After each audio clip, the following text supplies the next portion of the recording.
ইমামে আজম এই হাদিসটা শোনাই দিয়ে বললেন, সাহাবায়ে কেরামদের একটা দল আমার রাসূলের কাছে আসছে, ইন্না নারকাবুল বাহরা ওয়া নাহমিলু মা'নাল কলিলা মিনাল মাই। আল্লাহু আকবার।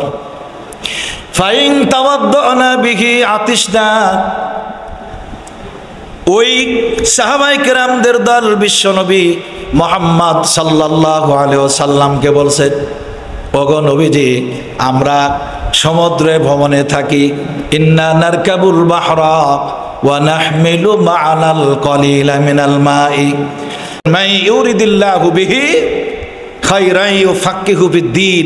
আল্লাহ যার কল্যাণ চান, আল্লাহ যাকে মহব্বত করেন, আল্লাহ যার মঙ্গল চান, তাকে দ্বীনের জ্ঞান দেওয়া হয়। সুবহানাল্লাহ। জোরে কি মনে করেছেন? এটা অত্যন্ত গুরুত্বপূর্ণ একটা বিষয়। এই জন্য ইলমে দ্বীন এটা আল্লাহ তাআলা সকলকেই দেন না। এই যে আমাদের এই প্রতিষ্ঠানগুলোতে অনেক ছাত্র আসে, 1 মাস 2 মাস 1 বছর 2 বছর পড়ার পরে দেখবেন লাইনচ্যুত হয়ে গেছে, লাইনচ্যুত হয়।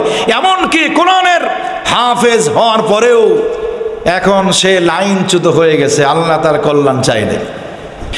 এই জন্য যারা জানে আর যারা জানে না তারা কশ্চিন কালেও সমান হতে পারে না। আপনারা জানলে আশ্চর্য হবেন। বলুন তো দেখি, মাটির মধ্যে, সমুদ্রের তলদেশে, মাটির মধ্যে এই বাংলার জমিনে কোথায় খনিজ সম্পদ আছে? কোন কৃষক কি এটা বের করতে পারবে বলেন? যারা নাঙ্গল চাষ করে, হাল চাষ করে, এই রকম অশিক্ষিত কৃষক, তারা কি জমিনের নিচ থেকে খনিজ সম্পদ বের করতে পারবে? এরকম জ্ঞান কি তারা অর্জন করেছে? তাহলে সমুদ্রের নিচে মাটির তলদেশে যেখানে খনিজ সম্পদ আছে, স্বর্ণের খনি আছে, তেলের খনি আছে, এইগুলো বের করতে গেলে অনেক শিক্ষার প্রয়োজন, ঠিক না ঠিক? জ্ঞান অর্জন করতে হবে এবং কি বৈজ্ঞানিক হতে হবে। এবং এই সমস্ত বৈজ্ঞানিকরা মাটির তলদেশের সম্পদগুলি বের করে পাবলিকের, সাধারণ পাবলিকের উপকার করে দিয়েছেন। সুবহানাল্লাহ কইবেন না? তারা যদি ওই জ্ঞান অর্জন না করত, মাটির তলদেশ থেকে খনিজ সম্পদ বের করতে পারত না। আবার ভাইরা, এই দুনিয়াতে যত নবী রাসূল এসেছেন তারাও কিন্তু উম্মতকে দিক নির্দেশনা দিয়েছেন। উম্মত যখন কাজে কর্মে ঠেকে যেত, রাসূলদের পরামর্শ নিয়ে তারা চলেছেন। এখন তো বর্তমান সময়ে রাসূল নাই, বর্তমান সময়ে রাসূল নাই, নবী নাই, কিয়ামত পর্যন্ত নবী রাসূল দুনিয়াতে আর আসবে না। কিন্তু এই আলেমদের, এই নবী রাসূলদের দায়িত্ব পালন করতেছেন যারা ইলমে দ্বীনের জ্ঞান অর্জন করেছে, ঠিক না বেঠিক? নবী রাসূলদের ওয়ারিস হলো উলামায়ে কেরামগণ। উলামায়ে কেরাম এরা এমন একজন মানুষ, আল্লাহর কাছে সবচাইতে দামি মানুষ। আল্লাহ পাক রব্বুল আলামিন এই আলেমদেরকে এমন জ্ঞান দিয়েছেন, নবী রাসূল যেহেতু নাই, কিয়ামত পর্যন্ত আসবে না, কিন্তু কিয়ামত পর্যন্ত এক ধরনের, এক শ্রেণীর আলেম, তারা কিয়ামত পর্যন্ত গবেষণা করে ওই ইলমের সাগরের তল দেশ থেকে মাসালা বের করে জাতির উপকার করবে। বলেন ঠিক না বেঠিক? বৈজ্ঞানিকরা যেমন মাটির তলদেশ থেকে সম্পদ বের করে নিয়ে আসে, খনিজ সম্পদ, স্বর্ণের খনি, তেলের খনি বের করে, ঠিক এক জাতি অর্থাৎ উলামায়ে কেরামদের মধ্যে একটা দল কিয়ামত পর্যন্ত রিসার্চ করে সাধারণ মানুষের যেই সমস্যা আছে এগুলো মাসালা বের করে সমাধান করে দিবে। একটা দল কিয়ামত পর্যন্ত রিসার্চ করে সেই ইলমের সাগরের তলদেশ থেকে, ইলম তো একটা সাগর, ঠিক না বেঠিক? জোরে কোন, সেখান থেকে মাসালা বের করে জাতির উপকার করবে। সুবহানাল্লাহ জোরে কোন। এই জন্য আলেমদের সম্মান দুনিয়াতেও আছে, কিয়ামতের মাঠেও আলেমদের দাম থাকবে। দুনিয়ার মধ্যেও যেমন উলামায়ে কেরাম ছাড়া সাধারণ মানুষ চলতে পারবে না, ঠিক তদ্রূপভাবে হাসরের মাঠেও আলেম ছাড়া সাধারণ জান্নাতীরাও চলতে পারবে না। এই জন্য আলেমদেরকে আল্লাহ এমন জ্ঞান দিয়েছেন, সব জায়গাতেই লাগবে। কথা বলেন ঠিক না ঠিক? আমার ভাইয়েরা, এই জন্য ইলমে দ্বীনের জ্ঞান অর্জন করার জন্য যাদের কলিজার টুকরা সন্তান এই প্রতিষ্ঠানগুলোতে দিয়েছেন, আমি তো মনে করব তারা হলো সবচাইতে সৌভাগ্যবান ব্যক্তি। কিন্তু বর্তমান সময়ে আমরা কিছু মতনৈক্য দেখতে পাই। বর্তমান সময়ে আমরাও কিন্তু মতনৈক্য দেখতে পাই, ঠিক কিনা জোরে এখন? আমার ভাইরা, আমি আসাম কলোনি মাদ্রাসায় যখন চাকরি করি, সেখানে এক অভিভাবক আসছে মাদ্রাসায় ছাত্র ভর্তি করার জন্য। এখন ওই সময় ভর্তি ফি এবং খোরাকির টাকা ছিল 600 টাকা, মাত্র 600 টাকা মাসে বেতন। এখন উনি বলছেন, হুজুর আজকে আমার একটা ছেলেকে ভার্সিটিতে ভর্তি করলাম, অনেক টাকা লাগছে, প্রায় 10,000-এর উপরে। তা আপনার এখানে 600 টাকা বেতন একটু কমায় নিলে হয় না? কেমন অভিভাবক, চিন্তা করে দেখেন কেমন বৈষম্য করেছে। এই ইলমে দ্বীনের দাম তার আব্বায়ও দেয় নাই, কথা কোন ঠিক না বেঠিক? অথচ এই ইলমে দ্বীন অর্জন করলে তার জান্নাতের রাস্তা একটা ক্লিয়ার হয়ে যাবে। কিন্তু বর্তমানে এখনো, আমি তো ছোটমণিগ্রাম স্কুল মোড়ে দারুন নাজাত হাফিজিয়া মাদ্রাসা প্রতিষ্ঠিত করেছি, সেখানে ভর্তি করতে এসে দেখি অনেক বৈষম্য। মাদ্রাসায় যেটা দিয়েছেন এর প্রতি কোনো খেয়াল, তেমন কোনো খেয়াল নেই। ওই একই সন্তান পরে রাজশাহী কলেজে, তার দিকে নজর বেশি, নাউজুবিল্লাহ জোরে করে। অথচ এই সন্তান আপনাকে জান্নাতে নিয়ে যাওয়ার জন্য আল্লাহর কাছে সুপারিশ করবে কি করবে না, অথচ তার দামই নাই দেখে। আবার ভাইরা, এইটা করা যাবে না। যারা কোরআন শিক্ষা অর্জন করেছে তাদেরকে সব সময় আল্লাহর কোরআন তার সিনার মধ্যে আছে। আপনি কি মনে করেন 10 বছরের সন্তান, 8 বছরের সন্তান যদি হাফেজে কোরআন হয়, 8 বছর ওয়া ফাররিকু বাইনাকুম ফিল মাদাজি', 10 বছর বয়স যখন হয়ে যাবে তখন রাসূল বলছেন তোমাদের সন্তানদেরকে বিছানা পৃথক করে দাও। তাহলে 8 বছরের একজন হাফেজে কোরআন যদি আব্বা আম্মার মাঝখানে ঘুমায় থাকে, আল্লাহ তাআলা ফেরেশতাকে ডাক দিয়ে বলেন, দেখো আমার লাউহে মাহফুজ আব্বা আম্মার মাঝখানে ঘুমায় আছে। সুবহানাল্লাহ জোরে। কি মনে করেছেন আপনি? অথচ আমরাও কিন্তু এখনো বৈষম্য করে থাকি। অথচ এই বৈষম্যের বিরুদ্ধেই কিন্তু 5ই আগস্ট হয়েছে, কথা বলেন ঠিক না বেঠিক? উলামায়ে কিরাম, মাদ্রাসার তালবে ইলমরা এখন পর্যন্ত বৈষম্যের মধ্যে আছে। মাদ্রাসার তালবে ইলমরাও 5ই আগস্টে মিছিল করেছে, কিন্তু চাকরির জন্য নয়, কথা বলেন ঠিক না বেঠিক? চাকরির জন্য। এই জন্য এই ইলমে দ্বীনের জ্ঞানকে সম্মান দিতে হবে। আমার ভাইয়েরা দেখেন, ইলমে দ্বীনের জ্ঞান কত জরুরি বিষয়। বাগদাদে এক মহিলা থাকতো, এখন আমার দিকে নজর দেবেন আপনারা খুব মনোযোগ দিয়ে। বাগদাদের জমিনে একজন মহিলা ছিল, মহিলা ইন্তেকাল করলে উনি গোসল দেওয়াতেন। কি করতেন? গোসল দিয়ে দিতেন। তো হঠাৎ করে একজন মহিলা ইন্তেকাল করেছে, তাকে খবর দেওয়া হলো গোসল দেওয়ানোর জন্য, কিন্তু উনি ওই সময় মিন্স অবস্থায় আছে, অপবিত্র অবস্থায় আছে। এখন উনি চিন্তা করলো গোসল দেওয়া মানে পবিত্র করা, তা আমি তো নিজেই কি অপবিত্র, তাহলে আমি মাইয়াতের গোসল দেওয়াবো কেমনে? এই রকম অবস্থা যখন উপনীত হয়েছে, ওই মহিলা বাগদাদের বড় মাদ্রাসায় গিয়ে ঢুকতেছেন, দেখে এরকম ঢোকার আগেই ছাত্ররা বসে পড়াশোনা করছেন। সেখানে জিজ্ঞেস করা হলো, ছাত্রদেরকে জিজ্ঞেস করা হলো যে আমি মেন্স অবস্থায় আমি কি মাইয়াতকে গোসল দিতে পারবো কিনা? ছাত্ররা জবাব দিয়ে দিয়েছি, তুমি নিজেই না পাক, তুমি আর একজনকে পাক করবে কেমনে? কথাকে বুঝতে পেরেছেন? তো এই বিষয়ে আমরা বলতে পারবো না। আপনি মাদ্রাসার ভিতরে গিয়ে মুফতি সাহেবকে জিজ্ঞেস করেন, তো মুফতি সাহেব বলে দিয়েছেন। সব শোনার পরে বলছে গোসল দেওয়া যাবে, সমস্যা নেই, তুমি গোসল দিয়ে দাও। মারহাবা বলবেন না? মুফতি সাহেব বলে দিয়েছেন গোসল দেওয়ানো যাবে। এখন এই সংবাদ পাওয়ার পর মহিলা যখন বের হয়ে যাচ্ছে, ছাত্ররা ধরছে, হুজুর কি বলল? মহিলা বলছে গোসল দেওয়ানো যাবে। ছাত্ররা বলছে যে দলিল কি? বলে মুফতি সাহেব বলছে আমার দলিল হয়ে গেছে, এখন আমার অত কিছু জানার দরকার নেই। বলছে না, কেউ যদি জিজ্ঞেস করে তোমাকে, তুমি হুজুরের কাছে গিয়া আবার দলিল নিয়ে আসো। কি আনো? বলেন একটু দলিল নিয়ে আসো।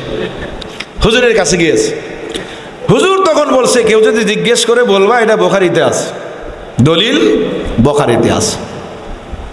এখন ছাত্ররা পরবর্তীতে আমার মহিলাকে জিজ্ঞেস করলো হুজুর কি বলেছে? বলছে বুখারীতে আছে। ছাত্ররা চিন্তা করতেছে বুখারীতে এই হাদিস কই আছে?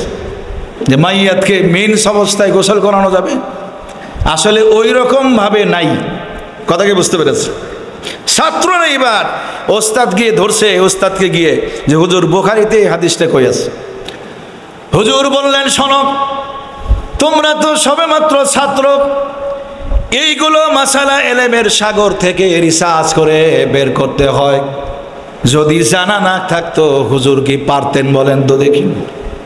আবার ভাইয়ারা, হুজুর এবার ছাত্রদেরকে বললেন, তোমরা তো ওই হাদিসটা পড়েছ, বিশ্বনবী মুহাম্মদুর রাসূলুল্লাহ সাল্লাল্লাহু আলাইহি ওয়াসাল্লাম যখন মসজিদের মধ্যে ইতিকাফে ছিলেন, আমার রাসূল মসজিদে থাকা অবস্থায় মাথাটা বের করে দিয়েছেন। আয়েশা সিদ্দিকা রাদিয়াল্লাহু তাআলা আনহা মেন্স অবস্থায়, পিরিয়ড অবস্থায় নবীজির মাথা ধৌত করে দিয়েছে।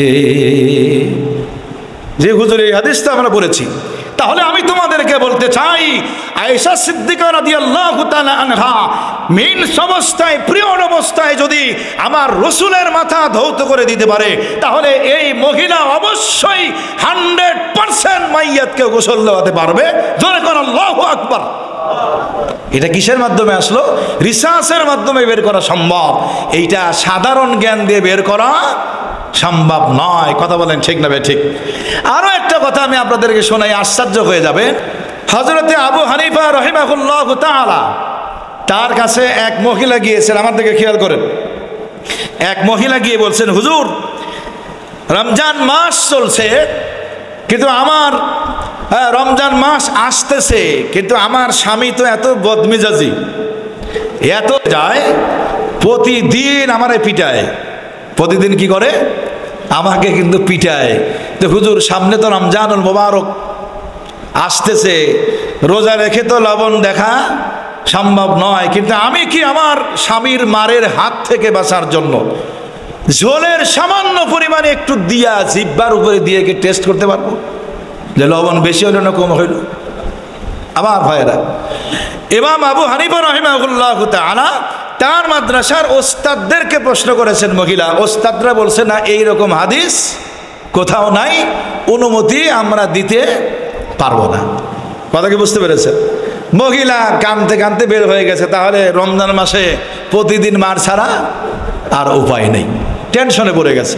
প্রতিমধ্যে ইমামে আজম আবু হানিফা রহমাতুল্লাহ আলাইহির সাথে দেখা। আল্লাহু আকবার বলে। তো মহিলারা জিজ্ঞেস করতেছেন, কানতেছো কেন? তো বলছে, হুজুর এই ব্যাপার, ওস্তাদদের জিজ্ঞেস করলাম এই বিষয়ে, কিন্তু তারা তো নাকচ করে দিয়েছে। বলছে এরকম কোন হাদিস কিতাবের মধ্যে নাই। ইমামে আজম আবু হানিফা রহমাতুল্লাহ আলাইহি বললেন, তুমি অবশ্যই তুমি জিহ্বার উপরে সামান্য অল্প একটু ঝোল দিয়ে তুমি দেখতে পারবা। সুবহানাল্লাহ, জোরে বলেন। অনুমতি দিয়ে দিয়েছেন কে? আজম আবু হানিফা রহমাতুল্লাহ আলাইহি অনুমতি দিয়ে দিয়েছে। এখন সমস্ত ওস্তাদরা ধরছে যে আপনি এই হাদিসটা কই পাইলেন? আপনি যে তাকে বলে দিলেন, এটা কোথায় আছে? কথাকে বুঝতে পেরেছেন? ইমামে আজম আবু হানিফা রাহিমাহুল্লাহু তাআলা ওস্তাদদেরকে ডাক দিয়ে বললেন, তোমরা কি ওই হাদিসটা পড়ো নাই? তোমাদের কি ওই হাদিস সম্পর্কে জানা নাই? ওস্তাদরা বলল, হুজুর কোন হাদিস? ইমামে আজম বললেন, ইন্না নারকাবুল বাহরা ওয়া নাহমিলু মা'ানাল কলিলা মিনাল মাই। আল্লাহু আকবার বলেন। ইমামে আজম এই হাদিসটা শোনাই দিয়ে বললেন, সাহাবায়ে কেরামদের একটা দল আমার রাসূলের কাছে আসছে, ইন্না নারকাবুল বাহরা ওয়া নাহমিলু মা'ানাল কলিলা মিনাল মাই। আল্লাহু আকবার। ফাইন তাওয়াদ্দানা বিহি আতিশনা। ওই সাহাবায়ে কেরামদের দল বিশ্বনবী মুহাম্মদ সাল্লাল্লাহু আলাইহি ওয়াসাল্লামকে বলছে, ওগো নবীজি, আমরা সমুদ্রে ভ্রমণে থাকি, ইন্না নারকাবুল বাহরা ওয়া নাহমিলু মা'ানাল কলিলা মিনাল মাই। আমরা সমুদ্রে ভ্রমণে থাকি, আমাদের কাছে পানির পরিমাণ থাকে অল্প, ওয়া নাহমিলু মা'নাল কলিলা মিনাল মাই, আমাদের কাছে অল্প পানি থাকে। কথা কি বুঝতেছেন আপনারা? আমরা সমুদ্রে ভ্রমণে যাই, আমাদের নিকট অল্প পানি থাকে। ফাইন তাওয়াদ্দানা বিহি আতিশনা, এই পানি দিয়ে যদি আমরা ওযু করি তাহলে আমরা পিপাসিত হয়ে যাই। অল্প পানি নিয়ে আমরা সমুদ্রে ভ্রমণে থাকি, এই পানি দিয়ে যদি ওযু করি তাহলে আমরা পিপাসিত হয়ে যাই, অর্থাৎ পিপাসা লাগলে আমরা কই পানি পাবো তখন? ওগো নবীজি, তাহলে আমি আপনাকে বলতে চাই যে এই সমুদ্রের পানি দ্বারা ওযু করা যাবে কিনা? সাহাবায়ে কেরাম কিন্তু প্রশ্ন করে ফেলেছে যে সমুদ্রের পানি কি মিঠা পানি? কথা কন না গেল, সমুদ্রের পানি কি মিঠা পানি নাকি লবণাক্ত? তো সমুদ্রের পানি দ্বারা ওযু করা যাবে কিনা? فقال رسول الله সাল্লাল্লাহু আলাইহি ওয়াসাল্লাম, আল্লাহর রাসূল তখন বললেন, হুয়া তাহুরু মাউহু ওয়াল হিল্লু মাইতাতুহু। জোরে কন না আল্লাহু আকবার। সাহাবায়ে কেরাম প্রশ্ন করেছেন সমুদ্রের পানি দ্বারা ওযু করা যাবে কিনা? আমার রাসূল বললেন, সমুদ্রের পানি পবিত্র এবং এর মৃত জন্তু তোমাদের জন্য হালাল। আল্লাহু আকবার জোরে বলেন। দেখেন রাসূল কিন্তু একটু লম্বা করে জবাব দিয়ে দিলেন, সমুদ্রের পানি তোমাদের জন্য পবিত্র, এর মৃত তোমাদের জন্য হালাল। সুবহানাল্লাহ। আসলে সাহাবায়ে কেরাম যতটুকু প্রশ্ন করেছেন, আবার রাসূল যদি বলতেন নাম, হ্যাঁ সমুদ্রের পানি দ্বারা ওযু করা যাবে, তাহলে অর্থাৎ নাম বললে বুঝাইতো যেই সময় সাহাবায়ে কেরাম সমস্যায় পড়েছেন ওই সময়ের জন্য হালাল, বাকি সময়ের জন্য কিন্তু হালাল নয়। রাসূল নাম শব্দ ব্যবহার না করে বলেছেন এই পানি তোমাদের জন্য পবিত্র এবং এর মৃত তোমাদের জন্য কি হালাল। সুবহানাল্লাহ কইবেন না? এবার আপনারা বুঝে থাকলে বলেন, ইমামে আযম আবু হানিফা রাহমাতুল্লাহি আলাইহি বলছেন, তাহলে সমুদ্রের পানি লবণাক্ত পানি, সেই পানি দিয়ে ওযু করলে যদি রোজা নষ্ট না হয় তাহলে অবশ্যই মহিলা তার স্বামীর মারের হাত থেকে বাঁচার জন্য সামান্য কিছু হলেও সে ব্যবস্থা দেখতে পারবে। সুবহানাল্লাহ জোরে কোন। তাহলে এটা কিন্তু হাদিসে নাই, কিন্তু ওই হাদিস থেকে আপনার বের করা হলো। আল্লাহু আকবার বলবেন না? তাহলে জ্ঞানটা কত জরুরি একটু খেয়াল করে দেখেন।